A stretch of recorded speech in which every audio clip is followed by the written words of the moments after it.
ہمارے چینل تبلیغ T V کو ضرور سبسکرائب کریں اور نئی اپڈیٹس کے لیے گھنٹی کے بٹن کو ضرور دبائیں۔ جو لوگ بینک میں سودی بینکوں میں جاب کرتے ہیں، سودی بینکوں میں جاب کرنے والوں کی دو قسمیں ہیں۔ ایک تو وہ لوگ ہیں جو کسی سودی لین دین میں ملوث نہیں ہیں، سودی بینک میں جاب کر رہے ہیں مگر کسی سودی لین دین میں کوئی لکھت پڑھت میں ملوث نہیں ہے، ان کا کوئی، جیسے بل جمع کرنے کے لیے ایک آدمی بیٹھا ہوا ہے، ایک آدمی سودی بینک میں کس کے لیے بیٹھا ہوا ہے؟ بل جمع کرنے کے لیے، تو اس کا سود سے کوئی تعلق نہیں ہے۔ تو ایسے شخص کی آمدن کے بارے میں علماء کی دو رائے ہیں۔ بعض علماء کہتے ہیں کہ ان کی جو تنخواہ ہے یہ بھی حرام ہے۔ آئی بات سمجھ میں؟ یہ رائے تھی ہمارے حضرت مفتی رشید احمد صاحب رحمہ اللہ تعالی کی۔ وہ کہتے ہیں کام تو یہ جائز کر رہا ہے، بل جمع کرانا تو جائز کام ہے نا، لیکن بینک جو اس کو تنخواہ دے رہا ہے وہ اپنے پروفٹ سے دے رہا ہے، اور بینک کا جو پروفٹ ہے وہ سارا کیا ہوتا ہے؟ خالص سود ہے، لوگوں کو قرضے دے کر اس پہ جو انٹرسٹ لیتا ہے بینک۔ تو چونکہ بینک اپنے پروفٹ سے دے رہا ہے اس لیے کام تو حلال ہے، مگر جو بینک سے تنخواہ مل رہی ہے وہ تنخواہ کیا ہے؟ حرام ہے۔ نہیں یاری بات میرا خیال۔ جبکہ حضرت مفتی محمد تقی عثمانی صاحب کی رائے یہ ہے کہ بینک میں اگر آپ کسی سودی لین دین میں ملوث نہیں ہیں، کوئی ڈاکومنٹیشن میں آپ کو سود کا معاملہ نہیں لکھنا پڑتا، اور آپ صرف اور صرف کیا کر رہے ہیں؟ بل جمع کرانے کے لیے۔ یہ چوکیدار ہے، چوکیدار تو اس رقم کی حفاظت کے لیے بیٹھا ہے نا جو اندر پڑی ہوئی ہے، وہ رقم جو اندر پڑی ہوئی ہے، چوکیدار تو محض اس کی ایک حفاظت کے لیے بیٹھا ہوا ہے، اس کا سود سے کوئی تعلق نہیں ہے۔ لوگوں کی رقمیں ہیں، بچتیں ہیں، تو کہیں بھی پیسے ہوں گے تو کسی کو حفاظت کے لیے بٹھایا جائے گا۔ تو حضرت مفتی محمد تقی عثمانی صاحب دامت برکاتہم کی رائے یہ ہے کہ ایسے آدمی کی تنخواہ حلال ہے، اور وہ دلیل یہ دیتے ہیں کہ بینک کہتا تو یہی ہے کہ میں اپنی انکم سے دے رہا ہوں، لیکن حقیقت میں بینک انکم سے نہیں دے رہا، کیونکہ بینک کے پاس الگ سے کوئی ایسا ڈبہ نہیں ہے جہاں بینک اپنی انکم الگ سے رکھتا ہو، بلکہ جو مشترکہ رقمیں ہیں، جیسے لوگوں نے اکاؤنٹ کھولے ہوئے ہیں بینک میں، آپ کا میرا، بہت سارے لوگوں نے کھولا ہوا ہو، تو وہ سب حلال رقمیں ہیں جو ایک باکس میں آگے جمع ہوتی ہیں، اور اس میں بینک کی انکم بھی آتی ہے، بینک کا پروفٹ بھی اسی میں شامل ہوتا ہے۔ وہ پروفٹ کی مقدار تھوڑی ہوتی ہے اور لوگوں کی بچتیں، بولو نا بھائی، زیادہ ہوتی ہیں۔ اور شریعت کا اصول یہ ہے کہ حلال و حرام جب مکس ہوگا، حلال و حرام لکوڈ کی شکل میں نہیں، لکوڈ کا مطلب یہ ہے کہ جیسے ایک پانی کا برتن ہے، پانی ہے یا شربت ہے، اس میں حرام کا ایک گھونٹ شامل ہو گیا تو وہ تو سب میں سرایت کر گیا نا، وہ تو سب حرام ہو گیا، لیکن کرنسی لکوڈ شکل میں تھوڑی ہوتی ہے، تو حرام کے کچھ پیسے شامل ہو گئے حلال میں، زیادہ کیا ہے؟ حلال۔ اب جب ہم وہاں سے کوئی نوٹ نکالیں گے تو ہر نوٹ کے بارے میں زیادہ امکان یہ ہے کہ یہ حلال سے ہو، اور کم امکان یہ ہے کہ یہ حرام سے ہو۔ نہیں یاری بات میرا خیال۔ دیکھو آپ کے پاس 100 کے 9 نوٹ تھے جو آپ نے محنت مزدوری سے کمائے، اور ایک 100 روپے وہ ہے جو کسی کی جیب سے چرا لیا، تو 100 کے کتنے نوٹ ہو گئے؟ تھوڑے تھوڑے مفتی بھی بنے، ٹھیک ہے نا، تھوڑے تھوڑے مسائل کی لاجک بھی سیکھا کریں کہ علماء کی رائے میں اختلاف ہوتا کیوں ہے، بعض دفعہ دونوں کے پاس اپنی ایک دلیل ہوتی ہے۔ تو 100 کے 9 نوٹ رکھے ہیں حلال کے، اور آپ نے اللہ نہ کرے کہیں سے چوری کر کے اس میں ایک نوٹ کیا ڈال دیا؟ حرام کا، تو یہ 1000 روپے ہو گئے،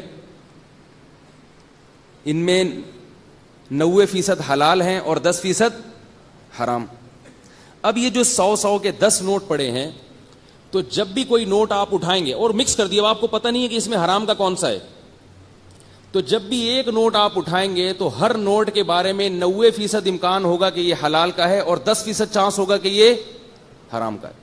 تو جہاں بھی ایسی سچویشن ہوتی ہے تو شریعت دیکھتی ہے کہ زیادہ امکان کس چیز کا ہے، اگر حلال کا امکان زیادہ ہے تو پھر اس پہ حلال کا حکم لگاتی ہے، اگر حرام کا امکان زیادہ ہے تو اس پہ حرام کا حکم لگتا ہے۔ تبھی ہم کہتے ہیں, لوگ پوچھتے ہیں کہ ہم فلاں کے گھر گئے, وہ بینک میں جاب کرتے ہیں, ان کی آمدنی حرام ہے, تو کیا ہم ان کے گھر کھانا کھا سکتے ہیں؟ کیا ہم ان کا گفٹ ان کی طرف سے ہدیہ وصول کر سکتے ہیں؟ تو اس میں علماء کیا قاعدہ بتاتے ہیں کہ بھائی اگر اس کا اس کے علاوہ بھی کوئی کام ہے, حلال کام کر رہا ہے اور حلال کا ریشو زیادہ ہے, حرام کا کم ہے, تو اس کی طرف سے لیا جانے والا ہدیہ حلال ہے. بات نہیں آ رہی؟ ہاں اگر وہ یہ بتاتا ہے کہ میں نے یہ جو حرام کی رقم تھی الگ رکھی ہوئی تھی اور یہ گفٹ اسی بینک کی انکم سے میں نے آپ کے لیے خریدا ہے, پھر وہ آپ کے لیے کیا ہو جائے گا؟ جیسے اس کے لیے حرام تھا آپ کے لیے بھی حرام ہو جائے گا. لیکن اس تحقیق کی شریعت نے ہمیں اجازت نہیں دی ہے. کوئی آپ کی دعوت کر رہا ہے تو آپ پوچھیں کہ آپ کیا کماتے ہو, پہلے سے پتہ چل گیا کہ حرام کماتا ہے, تو پھر آپ اس سے ہی پوچھیں گے کہ بھائی اور بھی کوئی ذریعہ آمدن ہے؟ وہ کہے ہاں ہے, تو آپ پھر اس سے پوچھیں گے کہ زیادہ کیا ہے, یہ والا 2 نمبر مال زیادہ ہے یا 1 نمبر؟ اگر وہ کہتے ہیں 1 نمبر زیادہ ہے, چپ کر کے کھا لیں آرام سے. پھر شریعت کیا کہتی ہے؟ اس کو کس طرف پھیریں گے آپ؟ حلال کی طرف پھیریں گے. سمجھ میں نہیں آ رہی میرا خیال؟ اچھا, اور بعض علماء کی یہ بھی رائے ہے, یہ مسئلہ خوب اچھی طرح سمجھیں, لوگوں میں ابتلا بہت ہے اس کا, آج کل بہت واسطہ پڑتا ہے. بعض علماء کی رائے یہ بھی ہے کہ اگر کوئی شخص ہے جو حلال بھی کماتا ہے اور حرام بھی کماتا ہے, اور حرام زیادہ کماتا ہے, حلال کم کماتا ہے, حرام زیادہ ہے اور حلال کم ہے, وہ آپ کی دعوت کرتا ہے. جیسے پولیس والوں کی, جو سب پولیس والے ایسے نہیں جو بیان سن رہے ہیں ان کے علاوہ, پولیس والے جو ہیں ان کی تنخواہ اتنی نہیں ہوتی جتنی ان کی اوپر کی آمدنی ہوتی ہے. اب پولیس والے نے آپ کو بلایا چائے پہ, قیامت کی علامات میں سے ہے کہ اگر کوئی پولیس والا آپ کو چائے پلا دے, لیکن بہرحال اچھے بھی ہوتے ہیں. تو وہ جب آپ کو چائے پلائے گا پولیس والا, تو اب یہ اصول اور ضابطہ آپ پورا سوچیں گے, بھائی حلال بھی کماتا ہے اور حرام بھی. تو فقہ حنفی میں جو فتویٰ ہے امام ابو حنیفہ کا, اور وہ بات کے جو ہمارے جتنے بھی فقہاء احناف ہیں ان کا فتویٰ یہ ہے کہ حرام زیادہ ہے, لہذا اس سے چائے پینا آپ کے لیے جائز نہیں ہے. حلال کا مقدار کیا ہے؟ کم ہے. کیونکہ غالب امکان یہ ہے کہ یہ جو چائے پلا رہا ہے یہ کن پیسوں سے پلا رہا ہے؟ رشوت کے پیسوں سے, لہذا اس کی چائے پینا حلال نہیں ہے. سمجھ رہے ہو بات؟ ایک گنجائش علماء نے دی ہے, وہ گنجائش یہ دی ہے کہ آپ یہ نیت کر لیں کہ میں اس چائے کے پیسے صدقہ کر دوں گا, یہ عزم کر لیں, ارادہ کر لیں اور اپنے اوپر لازم کر لیں, تو پھر وہ چائے حلال ہو جائے گی, کیونکہ اس کی قیمت آپ غریب اور فقیر کو صدقہ کر رہے ہو. اس کی لاجک کیا ہے یہ بھی وقت نہیں ہے, ورنہ میں اس کی بھی لاجک بتاتا. یہ فقہا نے یہ کیوں, لوگ فیس بک پہ آج کل مسائل آتے ہیں, لوگ کہتے ہیں کہاں سے لائے ہو بھائی, علم ہے نہیں اور بیٹھ کے اعتراضات کرتے رہتے ہیں. تو علماء جو بھی مسئلہ لکھتے ہیں نا اس کے پیچھے کوئی لاجک ہوتی ہے, ایسے بیٹھ کے نہیں چھاپ رہے ہوتے. اور یہ جو آج کل کی نئی نئی چیزیں آ رہی ہیں نا مارکیٹ میں, ان کی باتوں کے پیچھے کوئی لاجک نہیں ہوتی, یہ پھینک رہے ہوتے ہیں. جلدی سے بتا دیتا ہوں اس کی لاجک کیا ہے کہ وہ صدقہ کرنے سے حلال کیوں ہو جاتا ہے. وہ حلال اس لیے ہوتا ہے کہ پولیس والے پر لازم تھا کہ یہ چائے غریبوں پہ صدقہ کر دیتا, کیونکہ حرام کا مصرف کیا ہے؟ صدقہ کر دو, بغیر ثواب کی نیت سے, کیونکہ حرام سے ثواب نہیں ملتا. اور بغیر ثواب کی نیت کے صدقے کا حکم اس لیے ہے کہ ضائع ہونے سے بہتر ہے کسی کے کام آ جائے. اصل تو یہ تھا کہ یہ چائے بن گئی ہے پھینک دو اس کو, لیکن شریعت نے کہا مال ہے ضائع ہوگا, جان چھڑانے کے لیے کسی غریب کو دے دو. لیکن اس غریب کو یہ نہ بتاؤ کہ یہ رشوت کے پیسوں کی ہے, ورنہ اس کے لیے بھی پھر حلال نہیں ہوگی. کیونکہ اسی غریب کو اگر پتہ چل جائے نا کہ یہ مجھے حرام کے پیسے کھلا رہا ہے, تو پھر غریب کے لیے وہ لینا جائز نہیں ہے. تو اب وہ حق کس کا ہے, حرام کس کا ہے؟ غریبوں کا. تو جب آپ نے یہ نیت کر لی کہ میں اس کے پیسے غریب کو دے دوں گا, تو فقہا کہتے ہیں گویا آپ نے غریبوں سے وہ خرید لیے. کیا کریں یار, اسی مزے کی بات ہے یا نہیں ہے؟ وہ آپ نے کیا کر لیا غریب سے, بھائی یا تو وہ دے دو یا اس کا بدل دے دو. اور غریب کو اس چیز میں اتنی دلچسپی نہیں ہوتی جتنی اس چیز کے پیسوں میں دلچسپی ہوتی ہے. تو یہاں تک علماء بیان کرتے ہیں. لیکن اس میں ایک اور چیز بھی ہے آگے, وہ یہ ہے کہ جب آپ حرام کمانے والے کا ہدیہ کھائیں گے یہ کہہ کر کہ میں اس کی قیمت صدقہ کروں گا، تو آپ کے ذمے یہ لازم ہے کہ آپ اس کو بتائیں گے بھی کہ میں تمہارا یہ گفٹ اس شرط کے ساتھ قبول کر رہا ہوں کہ اس کے پیسے میں صدقہ کروں گا. اتنے مزے نہیں آ رہے جتنے ابھی آپ سمجھ رہے تھے. رمضان ہے بھائی، اتنے مزے تھوڑی ہیں. کیوں؟ کیونکہ اگر آپ نے اس کو نہیں بتایا تو آپ گناہ میں اس کے ساتھ معاون اور مددگار بن رہے ہیں. وہ کل یہ کہہ سکتا ہے کہ یہ رشوت حرام ہے میرے لیے، لیکن جب مولوی صاحب کو چائے پینی ہوتی ہے تو ان کے لیے یہ حلال ہو جاتی ہے. نہیں آئی بات؟ کہ جب وہ کہیں گے یار یہ حلال ہے، سارا دن کہتے رہتے ہیں حرام ہے، بینک کی انکم حرام ہے، رشوت حرام ہے، اور یہ حرام ہے اور وہ حرام ہے، اور جب ان کو دعوت پہ بلاؤ سارے پھوڑ دیتے ہیں آ کے. ادھر حرام کدھر گیا؟ تو اس کو بتاؤ کہ ہم یہ جو دعوت پھوڑ رہے ہیں نا آپ کی، یہ آپ کا دل رکھنے کے لیے پھوڑ رہے ہیں، اور یہ نہ سمجھنا کہ ہم گناہ میں معاون اور مددگار بن رہے ہیں. اتنے پیسے ہم کسی غریب کو بولو بھائی صدقہ کریں گے تو پھر وہ دعوت کا مزہ کیا ہو جائے گا؟ کھرکھراف کا ہو گیا یار، پھر اپنے پیسوں سے ہی نہ کھا لوں میں. اب میرے پاس فون آتے ہیں، بعض خواتین کے فون آتے ہیں، وہ ہماری جٹھانی ہے، اس کے شوہر بینک میں جاب کرتے ہیں، تو وہ ہدیہ لے آتی ہے، ہم اگر نہیں لیں گے تو جنگ ہو جائے گی، یہ ہو جائے گا، فلانا ہو جائے گا. لڑائی جٹھانی سے کون لڑ سکتا ہے بھائی؟ امریکہ سے لڑنا آسان ہے، روس اسرائیل سے لڑنا آسان ہے، انڈیا سے لڑنا آسان ہے، جٹھانی سے لڑنا وہ بھی روزے میں ناممکن ہے بھائی. تو کہتے ہیں ہم نے اگر انکار کر دیا ہم تو کہاں جائیں گے بھائی؟ تو ایک وہ تو پہلی غیبتیں کر کر کے، اور تو اور اس کے دل میں جب حسد پیدا ہوگا تو وہ اور ہمارے خلاف ہوگی. تو میں ان سے کہتا ہوں کہ اس کو بتا دو کہ آپ جب بھی مجھے گفٹ دیتی ہیں ایک دفعہ بتا دینا کافی ہے، ہر دفعہ بتانا ضروری نہیں. کہ بھئی آپ جب بھی مجھے گفٹ دیں گی تو بہن یہ سمجھ لیں کہ میں اتنے پیسے کسی غریب کو صدقہ کروں گی، پھر وہ گفٹ رکھوں گی یا وہ گفٹ ہی صدقہ کر دوں گی. ایک دفعہ بتا دیں، وہ ایک دفعہ اس کی آگ لگے گی. ہر دفعہ بتانا ضروری نہیں، ایک دفعہ قانون بتا دیا بھائی آپ کھلاؤ جتنا مرضی کھلانا ہے، لیکن یہ یاد رکھو یہ مجھے فری کا نہیں پڑ رہا. آپ جب بھی مجھے دعوت پہ بلائیں گے ہم آپ کے آئیں گے، ہم کھائیں گے، لیکن یہ ذہن میں رکھنا کہ اتنے پیسے ہم صدقہ کر دیں گے. ایک دفعہ بتا دیں، بار بار بتانا ضروری نہیں ہے. پھر ایک اصول ہو گیا، پھر وہ اگر بھول گئے تو ان کی غلطی ہے. اسی سے ان کی آگ لگے گی دم میں انشاءاللہ. ان کو یہ خیال ہوگا یار ہم اتنے برے ہیں کہ ہماری چیز فری میں کوئی کھاتا ہی نہیں ہے، اس کے صدقے کرتا ہے. ہو یہ رہا ہے کہ ایک طرف ہم تقریریں کرتے ہیں صبح و شام، سب کرتے ہیں، لوگ بھی کرتے ہیں، جا کے بتاتے ہیں حرام ہے حرام ہے حرام ہے، اور جب وہ خود آپ کو کچھ کھلا رہا ہوتا ہے تو کھا لیتے ہیں بیٹھ. حکومتی افسروں پر ہم تانے دیتے رہتے ہیں کہ یہ حرام ہے، حرام کھاتے ہیں، حرام کرتے ہیں، اور جب وہ آپ کو کھلاتے ہیں تو آپ شوق سے کھا لیتے ہیں. تو وہی حرام ہے تو پھر سب کے لیے حرام ہے نا. کیا خیال ہے؟ تو میں جلدی سے وہ یہ مسئلہ سمیٹوں، ختم کروں. تو میں مثال دے رہا تھا کہ حلال زیادہ ہو اور حرام کم ہو، تو پھر علماء کا اس پر اتفاق ہے کہ کسی تھرڈ پرسن کے لیے اس میں سے کھانا حلال ہے.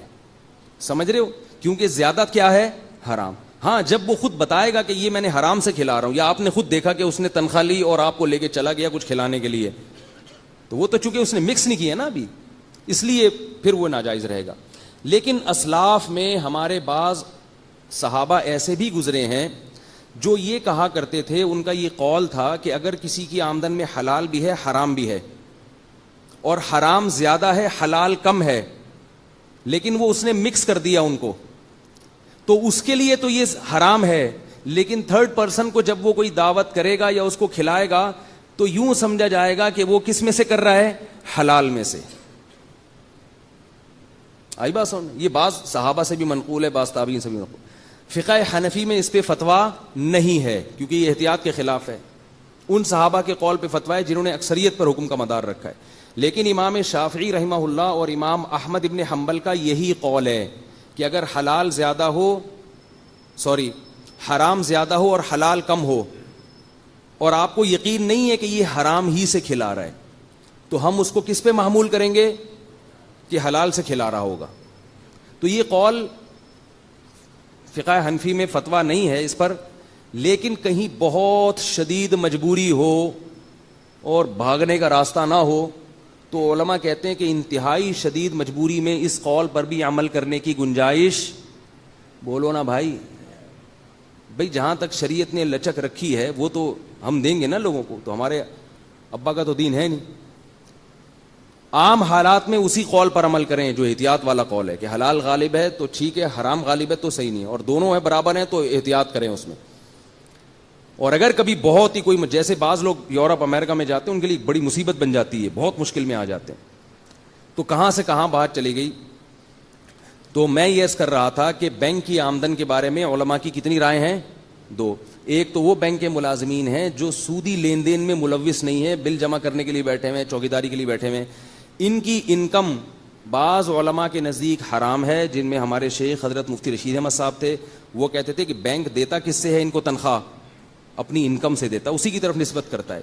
دوسری قول ہے مفتی محمد تقی عثمانی صاحب مدظلہ العالی کا, وہ کہتے ہیں کہ دیتا کہتا تو ہے مگر عملاً ایسا نہیں ہوتا, وہ رقمیں مکس رکھی ہوئی ہوتی ہیں. اب جب علماء اتنے بڑے بڑے چوٹی کے علماء کا کسی مسئلے میں اختلاف ہو رہا ہے اور دونوں اپنی فیلڈ کے ماہر ہوں, تو پھر وہی بات ہے کہ احتیاط اس میں ہے کہ بینک کی ہر قسم کی جاب سے اجتناب کر, چاہے وہ آپ کے ذمے صحیح کام ہی لگایا اس نے, کیونکہ انکم بہرحال وہ کہتا یہی ہے اور نسبت بھی اسی طرح تمام کاغذات میں, ڈاکومنٹس میں. اور اگر کوئی پھنسا ہوا ہے تو جب تک اس کو حلال نہیں ملتا وہ بحالت مجبوری ایک حضرت مفتی محمد تقی عثمانی صاحب کے فتوے سے فائدہ اٹھا سکتا ہے, کیونکہ عوام کے اس سے زیادہ کا عوام مکلف نہیں ہے. لیکن یہ تو وہ ہے جو براہ راست ملوث نہ ہو. بینک کے جو اکثر ملازمین ہیں وہ عموماً سودی لین دین میں ملوث ہوتے ہیں, ان کی تنخواہ کے حرام ہونے میں کسی کا اختلاف نہیں ہے. مشرق, مغرب, شمال, جنوب, تمام علماء اس پر متفق ہیں کہ بینک میں اگر کوئی کلرک بیٹھا ہے جو اکاؤنٹ کھولنے کے لیے بیٹھا ہوا ہے اور سودی اکاؤنٹ کھول کے دیتا ہے آپ کو, یا آپ کے جو ڈیبٹ کریڈٹ کا پورا ایک سسٹم کو چیک کرتا ہے, یا مینیجر جو ہے بینک کا جو بیٹھا ہی اس کام کے لیے, صحیح ہے نا, سارے بیلنس چیک کرنے کے لیے, ان کی آمدن کے حرام ہونے میں کوئی اختلاف بولو بھائی نہیں ہے. کیونکہ نبی صلی اللہ علیہ وسلم نے فرمایا سود کی وجہ سے اللہ 4 آدمیوں پہ لعنت بھیجتے ہیں. نمبر 1 سود لینے والا, سود دینے والا, سودی معاملے کو لکھنے والا, اور سودی معاملے پر گواہ بننے والا. بالکل صحیح حدیث ہے, لہذا اس میں علماء کا اختلاف نہیں. البتہ یہ جو اسٹیٹ بینک ہے اس کی حیثیت عام بینکوں جیسی نہیں ہے, یہ حکومتی خزانہ ہوتا ہے. اس میں علماء کہتے ہیں کہ اگر براہ راست سودی لین دین میں آپ ملوث نہیں ہیں تو اسٹیٹ بینک کی جاب سب کے نزدیک جائز ہے, کیونکہ اس کی جو حیثیت ہے نا اسٹیٹ بینک کی, وہ سودی ادارے کی نہیں ہے اتنی حیثیت. اس کی بنیادی حیثیت کیا ہے کہ وہ قومی خزانہ ہے, بیت المال ہے. سمجھ رہے ہیں بات کو کہ نہیں سمجھ رہے؟ تو اسٹیٹ بینک میں اگر کوئی کرنسی تبدیل کرنے کے لیے بیٹھا ہوا ہے, پرانے نوٹ دے کے نئے نوٹ لیتا ہے, یا کوئی اور سود میں ذرا بھی ملوث نہیں ہے, تو اس کی تنخواہ کو سارے علماء حلال کہتے ہیں. اور وہ جو رہا اسلامی بینک, اب یہ بینکوں بھی بات آئی ہے تو اسی کو میں پورا کمپلیٹ کر دوں.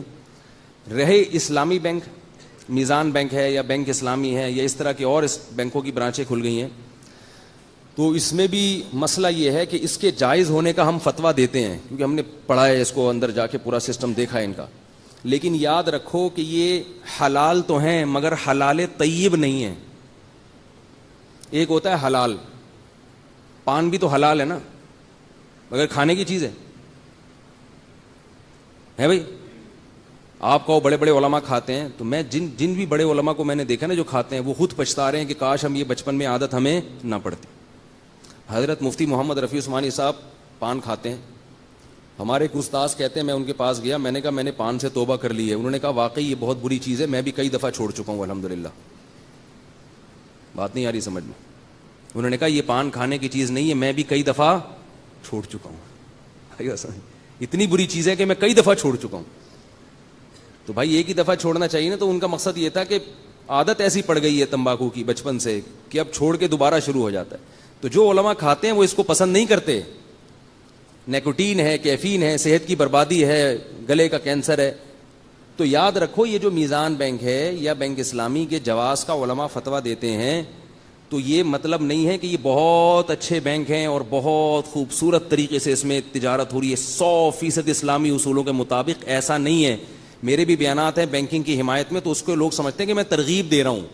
ترغیب نہیں ہے, یہ تو خالص سود سے بچنے کے لیے ایک درمیان کا ایک راستہ اختیار کیا گیا کہ خالص سود سے کم از کم حفاظت ہو جائے. کیونکہ ان بینکوں میں کہیں کسی قول پہ فتویٰ لے لیا, کہیں امام شافعی کا قول لے لیا, کہیں امام احمد کا, کہیں دونوں تینوں کے قولوں کو ملا دیا, کچھ عجیب سی, اتنا مزیدار نہیں ہے یہ سسٹم. تو اس لیے آپ اگر گاڑی ویسے خرید سکتے ہیں شو روم سے ڈائریکٹ تو ویسے لیں, یا براہ راست کسی سے قسطوں پہ اگر گاڑی خرید سکتے ہیں تو آپ کو بینک سے گاڑی نکلوانے کی چنداں ضرورت بولو بھائی نہیں ہے, کیونکہ بڑے گھمایا انہوں نے. ہم نے بھی, علماء نے بھی اس گنجائش اس لیے دی ہے کہ کم از کم خالص سود سے تو نکلیں لوگ. تو اگر آپ کو گاڑی چاہیے, اول تو W11 ہے ماشاءاللہ, جب کراچی میں W11 چل رہی ہے تو گاڑی کی ضرورت کیا ہے آپ. لیکن اگر آپ کو واقعی ضرورت پڑتی ہے, پڑ بھی جاتی ہے لوگوں کو, خاص طور پہ جس کی فیملی ہو, تو پہلی کوشش کریں کیش پیمنٹ پہ اٹھائیں. جب پیسے جیب میں ہے نہیں, دکان پکوڑوں کی بات کروڑوں کی کیوں کرتے ہو بھائی؟ نہیں ہے تو نہیں خریدو نا. انسٹالمنٹ پہ تو آپ کو کتنی مہنگی چیز ملتی ہے. خام ایک ہوس ہے کہ پیسے ہیں نہیں اور آپ گاڑی خرید رہے ہو, تو جب اللہ وہی پیسے جمع کر کے خرید لو جو آپ ان کو قسطیں بھر رہے ہو. جو ہوس بہت بری چیز ہے, یاد رکھو. اپنی جیب دیکھے بغیر جو چلتا ہے نا وہ پچھتاتا ہے. تو اور اگر آپ کو ایمرجنسی ضرورت پڑ گئی ہے, آپ نے قسطوں ہی پہ لینی ہے, تو پھر آپ کسی بندے سے خرید لیں. آپ کسی بندے سے کہیں تم کیش پہ خرید کے اپنے قبضے میں لاؤ, میں تم سے قسطوں پہ مہنگی داموں خرید لوں گا. کیش پہ وہ خرید کے پہلے اپنا قبضہ کرے اور پھر وہ آپ کو قسطوں پہ بیچ دے, اس میں کوئی پینلٹی نہیں.